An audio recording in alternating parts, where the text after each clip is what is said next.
Good evening, or it's Sunday, the 4th of December.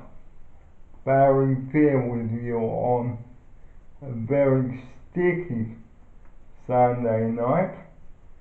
And tonight's topic is how to call 000 for an ambulance.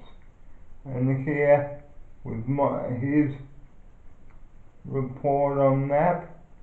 Good evening to my offsider. Good evening, viewers. Good evening, Barry.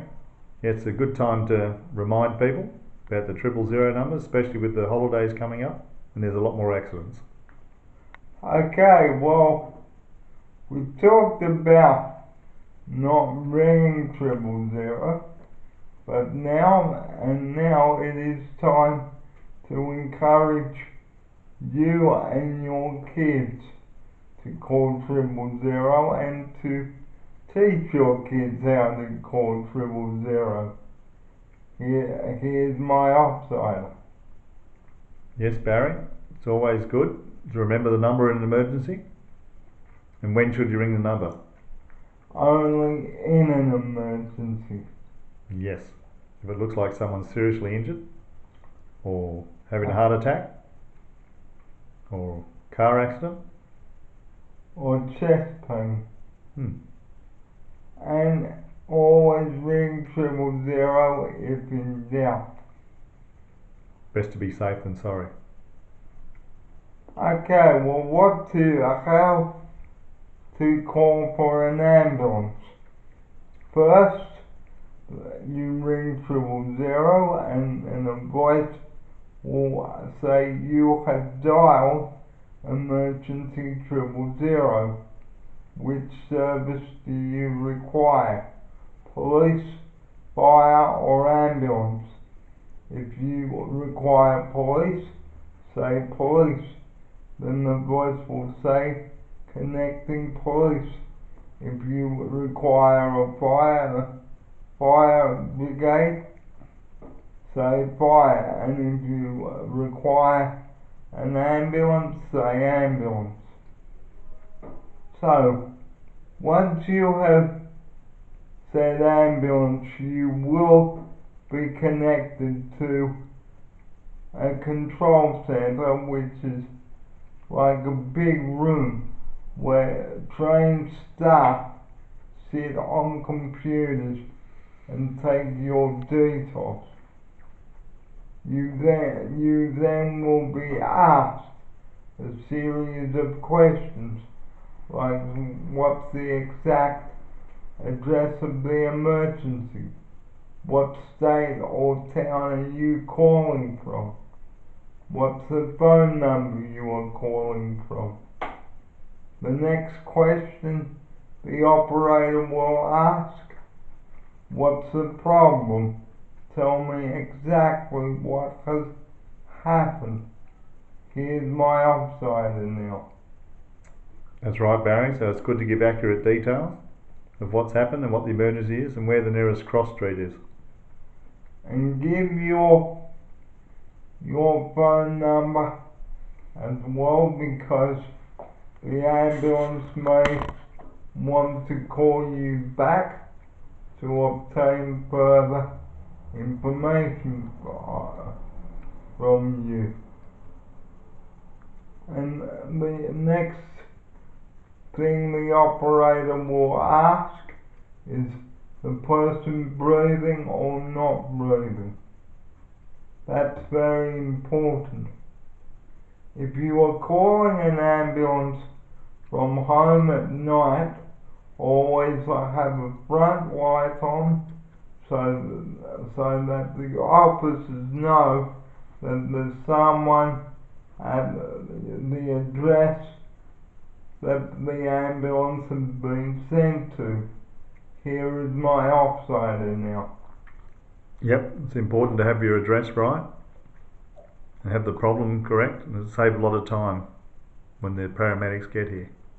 And also, if the ambulance can't find the house in the dark, have someone wait out the front of your address.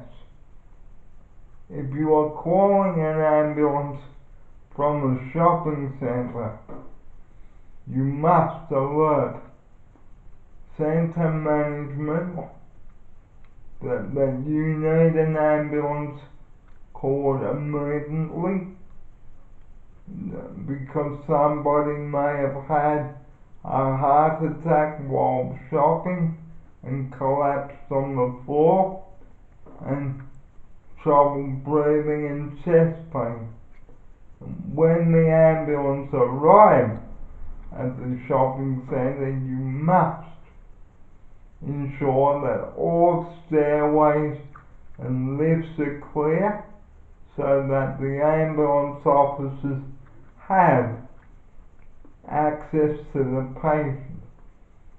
And if there are security guards around, don't hinder them, because they are very busy trying to organise an ambulance for the sick or injured patient. Here's my offsider. Yeah, it's all very good advice, Barry. And also at night time, leave a light on at the front. And also, flag the ambulance down if they are having trouble getting to your house, because they may not know which house it is. And always confirm your address with the call taker, because they may go to the wrong address and give your phone number, and have everything prepared for when the officers arrive at the house or the shopping centre. And always be honest with the ambulance when they arrive and stick to your story. That's very important. Any views on this? I think also if the ambulance has to take the patient away, it's good to ask what hospital they're being taken to, in case family want to go and visit or follow the ambulance. And also ask the ambulance officers which hospital the patient is going to, because when I've been in an ambulance, I've always been to Manly Hospital. Here's my offsider. That's correct, Barry, but sometimes it might be Motorvale Hospital, or sometimes it might be Royal North Shore Hospital. They just got to fit you in the one that's available. And so, I hope these tips have given you an idea on how to call an ambulance, and always reassure the sick or injured person that an ambulance is on the way, and stay with them. Here's my offsider. There's also a mobile phone number And you can ring.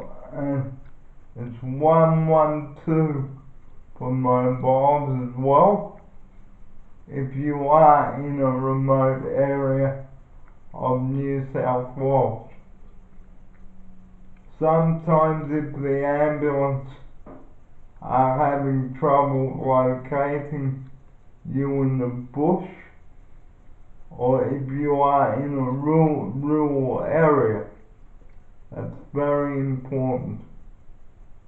And have all the medical information ready for the ambulance officers, such as the folder, the medication information, what the person is allergic to, and so forth. And a contact number. And a contact number. Especially for the manager or assistant manager. Especially for the manager or the assistant manager.